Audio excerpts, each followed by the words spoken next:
ಭಾರತದಲ್ಲಿ ಹೆಚ್ಚಿನ ಬಿಸ್ನೆಸ್ಗಳಿಗೆ ಈ ಪವರ್ ಕಟ್ ಅಲ್ಲೋದು ಒಂದು ನಿರಂತರ ತಲೆನೋವು. ಹೌದು. ಅದರಿಂದ ಸಂಪಾದನೆ ನಿಲ್ಲುತ್ತೆ, ಕೆಲಸ ನಿಲ್ಲುತ್ತೆ, ಗ್ರಾಹಕರಿಗೂ ಕಿರಿಕಿರಿ. ಇದಕ್ಕೆಲ್ಲ ಪರಿಹಾರ ಅಂದ್ರೆ ಸಾಮಾನ್ಯವಾಗಿ ಡೀಸೆಲ್ ಜನರೇಟರ್ಗಳು. DG sets. ಆದ್ರೆ ಆ ಕರ್ಕಶ ಶಬ್ದ, ಹೊಗೆ ಮತ್ತೆ ದಿನೇ ದಿನೇ ಏರುತ್ತಿರುವ ಡೀಸೆಲ್ ಖರ್ಚು ಅದು ಬೇರೆ ಕಥೆ. ನಿಜ. ಹಾಗಾದ್ರೆ ದೀನಿಕಿ ಮುಂದಿನ ಜನರೇಷನ್ ಪರಿಹಾರ ಯಾವುದು? ನಮ್ಮ ಮುಂದಿರೋ ಮಾಹಿತಿ ಪ್ರಕಾರ ಪ್ಯೂರ್ ಪವರ್ 30.0 ಅಂತ ಒಂದೇ ಒಂದು ಬಾಕ್ಸ್ ಈ ಎಲ್ಲಾ ಸಮಸ್ಯೆಗಳನ್ನ ಬಗೆಹರಿಸುತ್ತೆ ಅಂತ ಹೇಳ್ತಿದ್ದಾರೆ. ಇದು ಕಮರ್ಷಿಯಲ್ ಇಂಡಸ್ಟ್ರೀಸ್ಗೆ ಒಂದು ಆಲ್ ಇನ್ ಒನ್ ಪರಿಹಾರವಂತೆ.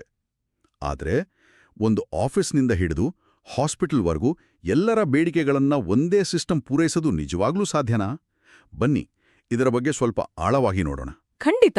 ನೀವು ಹೇಳಿದ ಹಾಗೆ ಡಿಜಿ ಸೆಟ್ಗಳು ದಶಕಗಳಿಂದ ಒಂದು ಅನಿವಾರ್ಯ ಪರಿಹಾರ ಆಗಿದ್ದಾವೆ. ಆದರೆ ಈಗ ಟೆಕ್ನಾಲಜಿ ಬದಲಾಗಿದೆ. ಹೌದು. ಪ್ಯೂರ್ ಪವರ್ 30.0 ಈ ಬದಲಾವಣೆಗೆ ಒಂದು ಒಳ್ಳೆ ಉದಾಹರಣೆ. ಇದನ್ನ ಕೇವಲ ಒಂದು ಇನ್ವರ್ಟರ್ ಅಥವಾ ಜನರೇಟರ್ ಅಂತ ಹೇಳೋಕ್ಕಾಗಲ್ಲ. ಓಕೆ. ಇದೊಂದು complete energy storage system. Energy storage system ಕೇಳೋಕೆ ಸ್ವಲ್ಪ ದೊಡ್ಡ ಪದ. ಇದರ ಅರ್ಥ ಏನು? ನಮ್ಮ ಮುಂದಿರೋ ಡೀಟೇಲ್ಸ್ ಪ್ರಕಾರ ಇದು 30 ಕಿಲೋವಾಟ್ ಅವರ್ ಕೆಪಾಸಿಟಿ ಮತ್ತು 33 ಕಿಲೋವಾಟ್ 3 ಫೇಸ್ ಔಟ್ಪುಟ್ ಹೊಂದಿದೆ ಅಂತ ಇದೆ. ಈ ನಂಬರ್ಗಳು ಒಬ್ಬ ಸಾಮಾನ್ಯ ಬಿಸ್ನೆಸ್ ಓನರ್ಗೆ ಏನ್ ಹೇಳುತ್ತೆ? ಒಳ್ಳೆ ಪ್ರಶ್ನೆ. ಇದನ್ನ ಅರ್ಥ ಮಾಡ್ಕೊಳ್ಳೋದು ತುಂಬಾ ಮುಖ್ಯ. ಇದನ್ನ ಒಂದು ನೀರಿನ ಟ್ಯಾಂಕ್ ಮತ್ತು ಪೈಪ್ಗೆ ಹೋಲಿಸಬಹುದು. ಓಕೆ, ಸರಳವಾಗಿ ಹೇಳಿ. ಕಿಲೋವಾಟ್ ಅವರ್ ಅಂದ್ರೆ ಕಿಲೋವಾಟ್ ಅವರ್.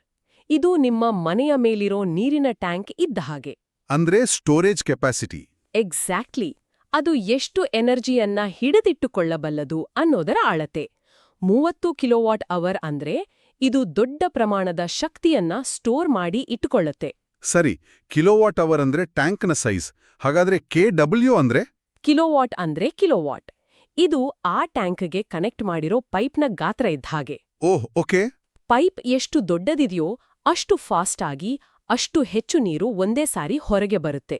30 ಕಿಲೋವಾಟ್ ಔಟ್ಪುಟ್ ಇದೆ ಅಂದ್ರೆ ಈ ಸಿಸ್ಟಮ್ ಒಂದೇ ಸಮಯದಲ್ಲಿ ಅನೇಕ ದೊಡ್ಡ ಮಷೀನ್ಗಳು, ಎಸಿಗಳು, ಲೈಟ್ಗಳು ಎಲ್ಲವನ್ನೂ ಒಟ್ಟಿಗೆ ರನ್ ಮಾಡುವಷ್ಟು ಪವರ್ಫುಲ್ ಆಗಿದೆ. ಈ 3 ಫೇಸ್ ಅನ್ನೋದು ಸಾಮಾನ್ಯವಾಗಿ ಮನೆಗಳಲ್ಲಿ ಸಿಂಗಲ್ ಫೇಸ್ ಕರೆಂಟ್ ಇರುತ್ತೆ. ಆದ್ರೆ ಫ್ಯಾಕ್ಟರಿ, ಹೋಟೆಲ್ಗಳಲ್ಲಿ ದೊಡ್ಡ ಯಂತ್ರಗಳನ್ನ ನಡೆಸೋಕೆ 3 ಫೇಸ್ ಪವರ್ ಬೇಕೇ ಬೇಕು. ಈ ಸಿಸ್ಟಮ್ ಅದನ್ನ ಕೊಡುತ್ತೆ. ಓಕೆ, ಈಗ ಕ್ಲಿಯರ್ ಆಯ್ತು. ಕಿಲೋವಾಟ್ ಅವರ್ ಅಂದ್ರೆ ಬ್ಯಾಟರಿ ಲೈಫು, ಕಿಲೋವಾಟ್ ಅಂದ್ರೆ ಒಂದೇ ಸಲ ಎಷ್ಟು ಲೋಡ್ ತಗೊಳುತ್ತೆ ಅನ್ನೋದು. ಸರಿ, ಹಾಗಾದ್ರೆ ಈ ಟೆಕ್ನಾಲಜಿ ಅತಿ ಹೆಚ್ಚು ಎಲ್ಲಿ ಬೇಕಾಗಬಹುದು? ನನ್ನ ತಲೆಗೆ ಮೊದಲು ಬರೋದೇ ಹಾಸ್ಪಿಟಲ್ಸ್ ಮತ್ತೆ ಫ್ಯಾಕ್ಟರಿಗಳು. ನಿಖರವಾಗಿ. ನಾವು ಇದನ್ನ ಮಿಷನ್ ಕ್ರಿಟಿಕಲ್ ಅಥವಾ ಝೀರೋ ಡೌನ್ ಟೈಮ್ ಸೆಕ್ಟರ್ಸ್ ಅಂತ ಕರಿತೀವಿ. ಮೊದಲು ಹಾಸ್ಪಿಟಲ್ ಅಥವಾ ಡಯಾಗ್ನೋಸ್ಟಿಕ್ ಸೆಂಟರ್ಗಳನ್ನೇ ತಗೊಳ್ಳೋಣ. ಅಲ್ಲಿ ಪವರ್ ಕಟ್ ಆದಾಗ ಡಿಜಿ ಸೆಟ್ ಆನ್ ಆಗೋಕೆ ಕಮ್ಮಿ ಅಂದ್ರೂ 30 ಸೆಕೆಂಡ್ನಿಂದ 1 ನಿಮಿಷ ಬೇಕು. ಹೌದು, ಅಷ್ಟು ಟೈಮ್ ಹಿಡಿಯುತ್ತೆ. ಆ ಸಮಯದಲ್ಲಿ ಐಸಿಯುನಲ್ಲಿರೋ ವೆಂಟಿಲೇಟರ್, ಆಪರೇಷನ್ ಥಿಯೇಟರ್ ಲೈಟ್ಸ್ ಅಥವಾ ಇಸಿಜಿ ಮಷಿನ್ ನಿಂತೋಡ್ರೆ ಏನಾಗಬಹುದು? ಊಹಿಸೋಕೂ ಆಗಲ್ಲ. ಅದು ಜೀವದ ಪ್ರಶ್ನೆ. ಹೌದು. ಇಲ್ಲೇ ಪ್ಯೂರ್ ಪವರ್ 30.0ದ ಅತಿ ದೊಡ್ಡ ಶಕ್ತಿ ಇರೋದು. ಇದರ ಸ್ವಿಚ್ ಓವರ್ ಟೈಮ್ 4 ಮಿಲಿಸೆಕೆಂಡ್ಗಿಂತ ಕಡಿಮೆ. 1 ನಿಮಿಷ? ನೀವು ಹೇಳಿದ್ದು 4 ಮಿಲಿಸೆಕೆಂಡ್ಸ್ ಅಂತಾನಾ? ಹೌದು. ಅಂದ್ರೆ ನಮ್ಮ ಕಣ್ಣು ರೆಪ್ಪೆ ಆಡ್ಸೋದಕ್ಕಿಂತ 100 ಪಟ್ಟು ವೇಗ. ನನ್ನ ಕಂಪ್ಯೂಟರ್ ಕೂಡ ರೀಸ್ಟಾರ್ಟ್ ಆಗಲ್ವಾ? ಖಂಡಿತ ಆಗಲ್ಲ. ಇದು ಹೇಗ್ ಸಾಧ್ಯ? ಇದನ್ನ ಆನ್ಲೈನ್ UPS ಟೆಕ್ನಾಲಜಿ ಅಂತಾರೆ. ಪವರ್ ಇದ್ದಾಗ ಅದು ಗ್ರಿಡ್ ಪವರ್ ಅನ್ನ ಕ್ಲೀನ್ ಮಾಡಿ ಉಪಕರಣಗಳಿಗೆ ಕೊಡುತ್ತೆ, ಜೊತೆಗೆ ತನ್ನ ಬ್ಯಾಟರಿಯನ್ನ ಚಾರ್ಜ್ ಮಾಡ್ಕೊಳ್ಳುತ್ತೆ. ಓಕೆ. ಕರೆಂಟ್ ಹೋದ ತಕ್ಷಣ 1 ಕ್ಷಣವೂ ತಡ ಮಾಡದೆ ಬ್ಯಾಟರಿಯಿಂದ ಪವರ್ ಸಪ್ಲೈ ಶುರು ಮಾಡುತ್ತೆ. ಈ ಬದಲಾವಣೆ ಎಷ್ಟು ಫಾಸ್ಟ್ ಇರುತ್ತೆ ಅಂದ್ರೆ ಸರ್ವರ್ಗಳು, ಸ್ಕ್ಯಾನರ್ಗಳು, MRI ಮೆಷಿನ್ಗಳಿಗೂ ಪವರ್ ಹೋಗಿದ್ದೇ ಗೊತ್ತಾಗಲ್ಲ. ಇದು ಹಾಸ್ಪಿಟಲ್ಗಳ ಮಟ್ಟಿಗೆ ಒಂದು ಗೇಮ್ ಚೇಂಜರ್. ಹಾಗಾದ್ರೆ ಫ್ಯಾಕ್ಟರಿಗಳ ಕಥೆ ಏನು? ನಮ್ಮ ಸೋರ್ಸ್ ಪ್ರಕಾರ ಇದು 7.5 HP ಮತ್ತೆ 15 HP ಮಷೀನ್ಗಳನ್ನ ನಿಭಾಯಿಸುತ್ತಂತೆ. ಈ HP ಅಂದ್ರೇನು? HP ಅಂದ್ರೆ ಹಾರ್ಸ್ ಪವರ್. ನಾವು ಕಾರ್ಗಳ ಜೊತೆ ಕೇಳೋ ಈ ಪದ ಇಲ್ಲಿ ಮೆಷಿನ್ನ ಪವರ್ ಅನ್ನ ಅಳೆಯುತ್ತೆ. ಒಂದು ಸಣ್ಣ ಅಥವಾ ಮಧ್ಯಮ ಕೈಗಾರಿಕೆಯಲ್ಲಿ MSME ಕಂಪ್ರೆಸರ್ಗಳು, ಲೇತ್ ಮಷೀನ್ಗಳು ಇರುತ್ತವಲ್ಲ, ಆ ತರಹದ ಯಂತ್ರಗಳು ಸ್ಟಾರ್ಟ್ ಆಗುವಾಗ ಹೌದು. ಅವು ತಮ್ಮ ನಾರ್ಮಲ್ ಆಪರೇಷನ್ಗಿಂತ 3-4 ಪಟ್ಟು ಹೆಚ್ಚು ಪವರ್ ತಗೊಳುತ್ತೆ. ಇದನ್ನ ಇನ್ ರಶ್ ಕರೆಂಟ್ ಅಂತ ಕರೀತಾರೆ. ಓ ಸರಿ. ಸಾಮಾನ್ಯ ಇನ್ವರ್ಟರ್ಗಳು ಈ ಲೋಡ್ ತಡೆಯೋಕಾಂತ ಟ್ರಿಪ್ ಆಗುತ್ತೆ. ಆದ್ರೆ ಪ್ಯೂರ್ ಪವರ್ 30.0ನ ಇಂಥ ಹೆವಿ ಲೋಡ್ಗಳನ್ನ ಸುಲಭವಾಗಿ ನಿಭಾಯಿಸೋ ಹಾಗೆ ಡಿಸೈನ್ ಮಾಡಿದ್ದಾರೆ. ಅಂದ್ರೆ ಪ್ರೊಡಕ್ಷನ್ 1 ನಿಮಿಷನೂ ನಿಲ್ಲಲ್ಲ. ಎಕ್ಸಾಕ್ಟ್ಲಿ. ಓಕೆ. ಹಾಗಾದ್ರೆ ಹಾಸ್ಪಿಟಲ್ ಮತ್ತು ಫ್ಯಾಕ್ಟರಿಗಳಲ್ಲಿ ಇದರ ಮುಖ್ಯ ಉಪಯೋಗ ಅಂದ್ರೆ ಅಡೆತಡೆ ಇಲ್ಲದ ಪವರ್ ಸಪ್ಲೈ. ಆದ್ರೆ ಕಸ್ಟಮರ್ ಎಕ್ಸ್ಪೀರಿಯನ್ಸ್ ಮುಖ್ಯವಾಗಿರೋ ಹೋಟೆಲ್, ರೆಸ್ಟೋರೆಂಟ್ ಮತ್ತು ಅಪಾರ್ಟ್ಮೆಂಟ್ಗಳ ಕತೆ ಏನು? ಅಲ್ಲಿನ ಅಗತ್ಯಗಳು ಬೇರೆ ಇರುತ್ತಲ್ವೇ? ಹೌದು, ಅಲ್ಲಿ ಪ್ರಿಯಾರಿಟಿ ಚೇಂಜ್ ಆಗುತ್ತೆ. ಅಲ್ಲಿ ಬೇಕಾಗಿರೋದು ತಡೆರಹಿತ ಅನುಭವ. ಉದಾಹರಣೆಗೆ ಒಂದು G+7 ಅಪಾರ್ಟ್ಮೆಂಟ್ ತಗೊಳ್ಳಿ. ರಾತ್ರಿ ಪವರ್ ಹೋದ್ರೆ ಡಿಜಿ ಸೆಟ್ ಆನ್ ಆಗೋವರೆಗೂ ಲಿಫ್ಟ್ ನಿಂತೋಗುತ್ತೆ. ಹೌದು, ಯಾರಾದ್ರೂ ಒಳಗೆ ಸಿಕ್ಕಾಕೊಳ್ಬೋದು.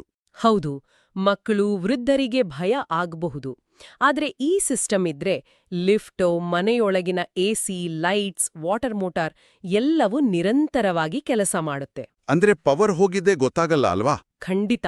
ಇದು ನಿವಾಸಿಗಳಿಗೆ ಒಂದು ಪ್ರೀಮಿಯಂ ಅನುಭವ ಕೊಡುತ್ತೆ. ಹೋಟೆಲ್ಗಳಲ್ಲೂ ಇದೇ ರೀತಿ ಇರಬಹುದಲ್ವೇ? ಗೆಸ್ಟ್ಗಳಿಗೆ ಪವರ್ ಕಟ್ ಎಕ್ಸ್ಪೀರಿಯನ್ಸ್ ಆಗ್ಬಾರ್ದು. ನಿಖರವಾಗಿ. ಒಂದು ಲಕ್ಸುರಿ ಹೋಟೆಲ್ನಲ್ಲಿ ಗೆಸ್ಟ್ ರೂಮ್ನಲ್ಲಿದ್ದಾಗ ಸಡನ್ ಆಗಿ ಎಸಿ, ಲೈಟ್ ಆಫ್ ಆದ್ರೆ ಆ ಹೋಟೆಲ್ ಬ್ರ್ಯಾಂಡ್ ವ್ಯಾಲ್ಯೂಗೆ ಧಕ್ಕೆ ಆಗುತ್ತೆ. ನಿಜ.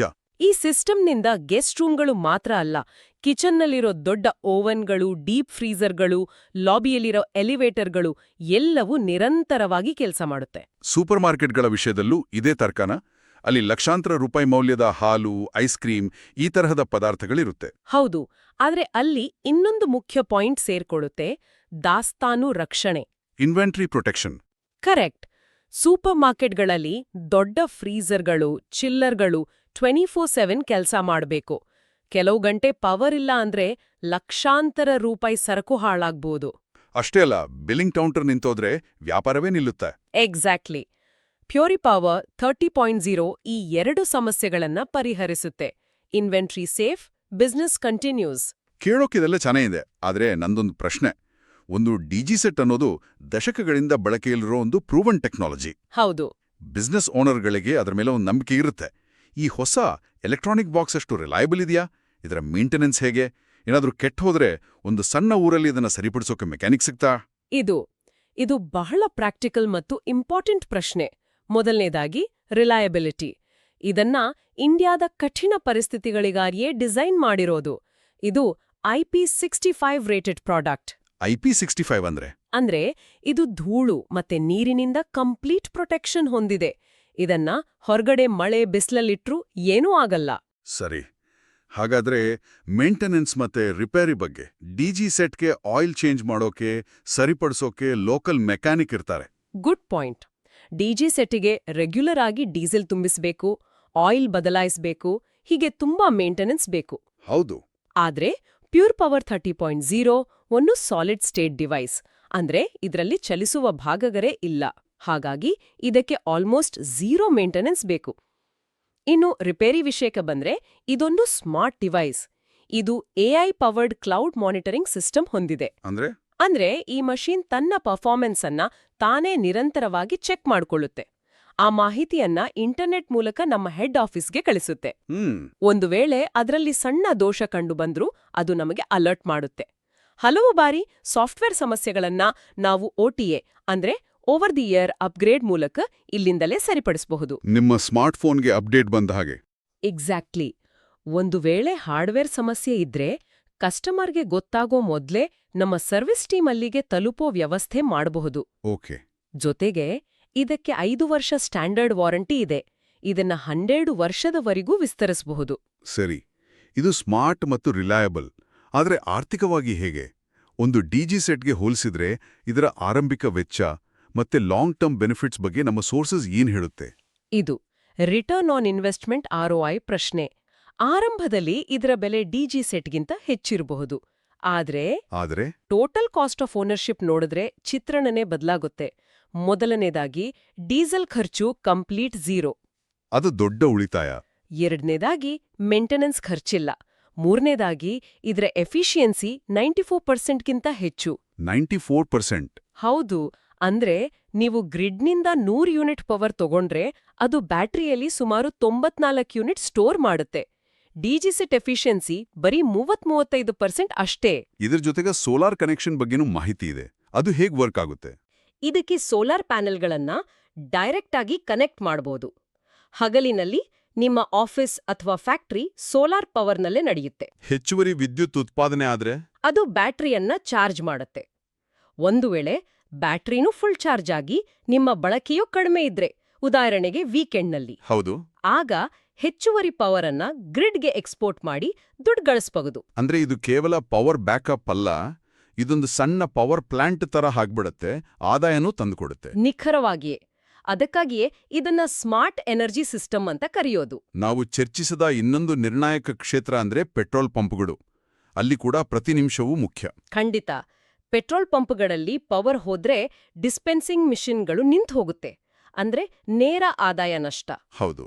ಈ ಸಿಸ್ಟಮ್ 16-24 ಡಿಸ್ಪೆನ್ಸಿಂಗ್ ಗನ್ಗಳಿಗೆ ಒಂದೇ ಸಲ ಪವರ್ ಕೊಡಬಲ್ಲದು.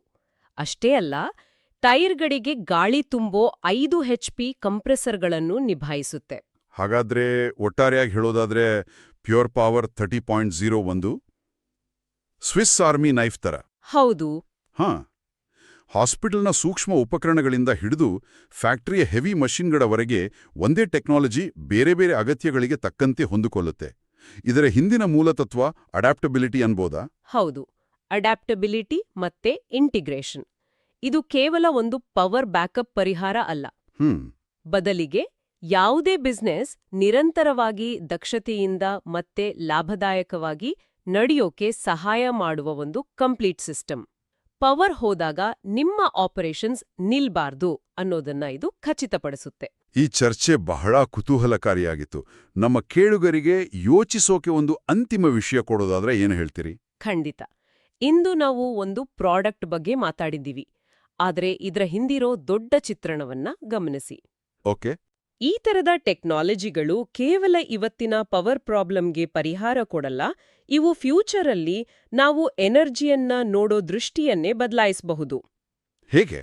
ನಾಳೆ ಪ್ರತಿಯೊಂದು ಬಿಲ್ಡಿಂಗ್, ಪ್ರತಿಯೊಂದು ಅಪಾರ್ಟ್ಮೆಂಟ್ ಕಾಂಪ್ಲೆಕ್ಸ್ ತನ್ನದೇ ಆದ ಸೋಲಾರ್ ಪವರ್ ಉತ್ಪಾದಿಸಿ, ಅದನ್ನ ಸ್ಟೋರ್ ಮಾಡಿ, ಬಳಸಿ ಮತ್ತು ಹೆಚ್ಚುವರಿ ಪವರ್ ಅನ್ನ ಗ್ರಿಡ್ಗೆ ಮಾರಿ ಒಂದು ಸಣ್ಣ ಇಂಡಿಪೆಂಡೆಂಟ್ ಪವರ್ ಸ್ಟೇಷನ್ ಆಗಿ ಬದಲಾಗೋ ಸಾಧ್ಯತೆಗಳ ಬಗ್ಗೆ ಇದು ದಾರಿ ತೋರಿಸುತ್ತೆ.